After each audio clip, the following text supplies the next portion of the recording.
What's up, YouTube? Supernova back again for another video. I just got in a couple hours ago off of the road. For those of you who don't know and are new to the channel, I used to work at a garbage company, and some stuff fell through with that company. I got bought out by this major corporation, and stuff started falling through, and you know how that goes. So okay. Also, I am doing a turbo and nitrous build on this car right here. It's a 2004 350Z. I do have like a full-blown line of videos from doing valve cover gaskets, spark plugs, fixing a intake leak to with a idling problem, to putting a nitrous on, changing out nitrous jets, slicks, pulling the engine out, how to pull a wiring harness out, pulled the front cap off, undid the wiring harness from the ECM, pulled it up through the firewall, and pulled the whole unit out, all in one unit: wiring harness, transmission, motor, all of it. Just to kind of give y'all who might have forgot, this is basically been a build that I started out planning to do, and doing like a turbo build under 10 grand, which was doable, but I kind of got carried away. And of course I made a video on that, that I failed to build something under 10 grand. I kind of got carried away with how much more I wanted to do, and trying to get this motor to build, to handle, to do what I wanted it to do. Go back on my channel and check out the videos prior. I've already sent the block off to get sleeves put in it, the Darton sleeves. I got that done, got that back. I got the main studs put in, all that good stuff. So far, with the price of the sleeves and the price of the work, and even going to the shop and back down to New Orleans to get this block done, I'm already $4,000 into the block itself. So yeah, it's a pretty good penny. Not quite $4,000. It's probably like 37, 38 and some change, but I mean, a few $100. So I got the main studs in, got those in. Now I've finally been able to order these K1 billet rods. I don't know why they call them billet rods when they're just forged rods. Okay. As you can see, I've kind of took this apart already, but right out of the box, these lines are just about seamless. All right, I don't know. Yeah, you can see that line there. At first I thought this was like a one-piece rod, just at first glance, and now I got to looking like, good lord, you can't even see the line is like just about seamless. You see that? And I got one bolt tied up, and I got this one loose. All right, first off, these rods right here, okay, I don't know if you can see that. Each rod, now this is K1 billet rods. I don't know about Eagle rods or anything else, but any good forged rods, they're gonna have numbers. Trying to get this camera to focus on it. They're gonna have these numbers. Come on, work with me. Okay, this damn camera's not. Okay, there we go. Each individual rod has its own numbers on the side of it, and it'll tell you specifically in the instructions, do not use metal stamps, okay? Because that will kind of mess with the strength of the metals. Alright, and most people kind of take these instructions and just chunk them in the trash because it's a simple installation, you know. Put the wrist pin and the keepers in, put it on the crank with the bearings, lube it up, and torque them down. Well, that's not the case. You have to pre-stretch these bolts, and if you want to, let me get this camera to focus. If you want to take the time to pause the video and read this, now would be the time to hit the pause button and read everything over. Okay, keep that frozen for a moment. Alright, and then on the back of it you have a chart that they give you. I'm gonna keep it frozen there for a second if you want to pause and check that out. Okay, and like I said, these are coming from K1 Technologies. I got it on Pro Tuner website or something like that. After shipping, it was like $600 for these rods, and they're been tested to withstand 900 horses. And you know, I doubt my motor will make that much, but it's, you know, better to have the extra strength than to have, you know, a weaker rod. Alright, so these are the Forge rods, and this is a stock rod. This one's rusted because it's been sitting outside and stuff like that. So you know, I got this for like comparison. Just imagine, you know, this being cleaned up. That's basically what a stock rod is, with the hole right there, versus this with the holes on the side. You know, nice little brass ring in there.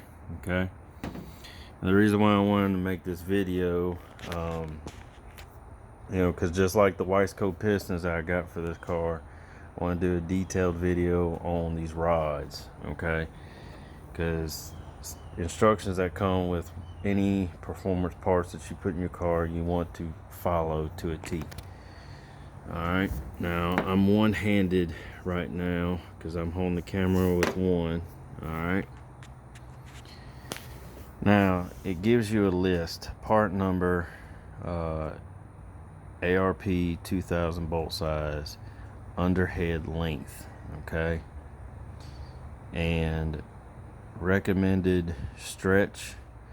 I do not have the tools to do this. I could buy them, but I want to go with this method. This is a torque and angle method. I do have a torque wrench, and I do have a torque angle gauge. It's not a Snap-on brand, okay, but I'm not going to spend no $500 on a Snap-on part. You know, in case some of y'all hadn't seen my toolbox, all I got is Harbor Freight parts. You know, freaking Pittsburgh. They work just as good as any parts, and I've beat the hell out of my tools in the past. And it gives you your sizes. I couldn't find these part numbers, so I had to measure these sizes. So as you see, this bolt right here, and I'm trying not to make this video too long because I've got a lot of stuff to do around here that I need to get done. I still got weed eating to do, and I got to do some work around the house, changing out plug outlets and stuff. So as you see, I got a digital caliper. Okay, I got it closed out and it's zeroed, and I got it set to standard. I do not have it set to metric because this graph right here is standard. Okay, so when you measure these bolts, do not measure this part, measure the thread. Alright, so I'm gonna go down and measure the thread, and that is, hold on, let me get down here. Okay, 3.7. Okay,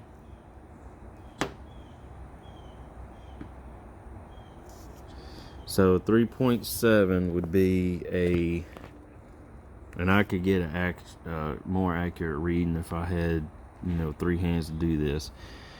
So 3.7 would be a 3/8. All right. So now we are stuck in between these two, a 1.5 and a 1.6. Keep in mind this is from under the head length. So in other words, you would not measure the head, you would measure from the bottom of the head to the very edge. All right. And the way I did that, okay, let's see if I can do this one-handed. Okay,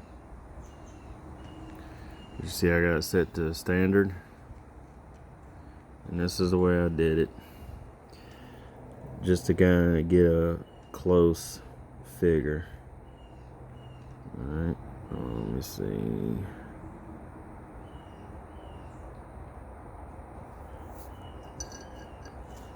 Trying to work here. Okay, I got that to the edge, and you see how that last point right there at the end of the bolt's flush. Okay, along with the end of the bolt itself, just a tad bit off, as you can see. Okay, that puts it about 1.48. And like I said, it's just a tad bit off. Hold on, I might have to set this camera down, guys. Let's see. I might be able to get y'all see. Okay.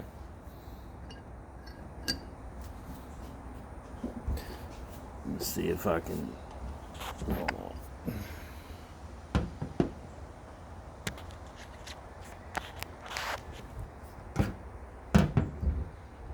I'm trying to set this camera up so y'all can see a little bit better.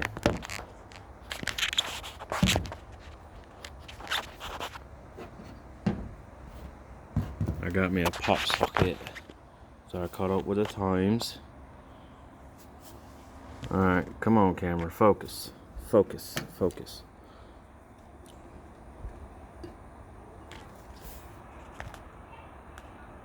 There we go. Okay. Let me move this over.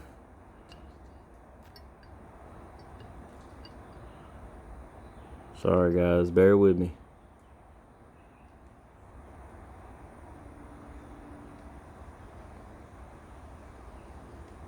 Alright, you see that? I'm measuring at the edge of the head. And this is what I got. 1.4965. Alright. Now, I have had people tell me that the regular gauge on a caliper is a lot more accurate than these digital ones, and I do agree. My dad has one, but I mean, this is pretty close for doing stuff like this. All right, anything that was more specific, I would obviously go, get one of these. So it is a 3/8 by 1.5. Okay, so that's what this bolt is. Okay, and I'm 97% sure that all the other bolts for all 6 rods are the same. Okay, because I mean this is high performance stuff. So I will check that at a later date. It won't be today. It will probably be when I finally get me some bearings, some rod bearings and some main bearings, and start building this rotating assembly. But this is what I got right here, a 3/8 by 1.500 inches. All right, basically it's 1.5 inches. All right, length. And this is your stretch length that you want. Okay, I'm not going to use that. I'm going to use this. I'm going to torque it to 25 foot-pounds. Now, normally I'll tell you, okay, torque it to 25 foot-pounds. Me, I don't do that. When I torque my stuff, okay, it'll tell you go, 25, 60, then 80, or so on and so forth, and then do additional degrees or whatever. Something like this, 25 foot-pounds, basically what I would do, just because I am that picky. All right, I would probably get a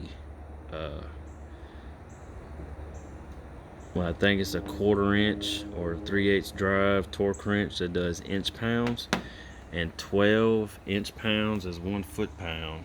Okay, so I would probably do the equivalency of 5 foot-pounds, and I will make a video about how to do that later on, because like I said, I'm gonna video everything that I do on this build. Okay, I'm probably going to do the equivalency of 5 foot-pounds. Then I'll probably go to 10. Or no, I'll probably start out with 10, then go to 15, then go to 25 each. Okay, and I might do a few numbers in between, just to make sure it's accurate. Go side to side with each one, and then I'll do an additional 55 degrees after I hit that 25 foot-pound mark. Okay, so, and there you go. That is another shot of this rod, H-beam rod, handle up to 900 horses, and I can actually fill in them with the bolt in there. They actually feel about the same, because as you see, this one doesn't have any bolts. Okay, they actually feel the same in weight, even with these two having the bolts. So that should tell you something right there, that these are definitely lighter and stronger than these. So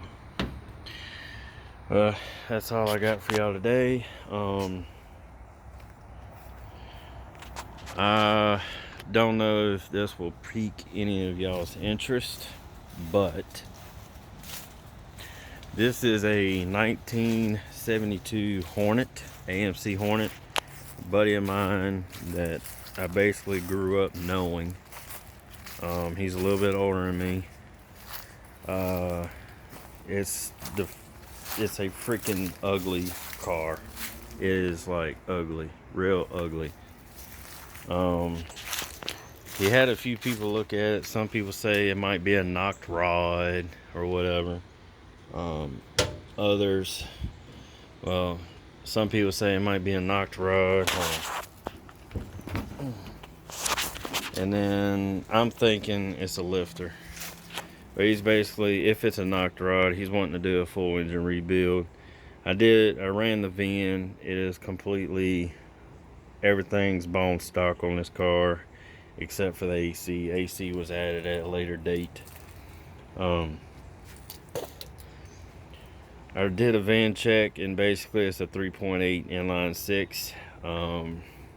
If he decides to do a complete engine rebuild, I'll probably make videos on this, just like I did on the Nissan Altima.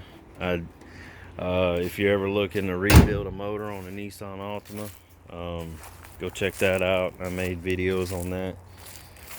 This one's going to be a lot more detailed.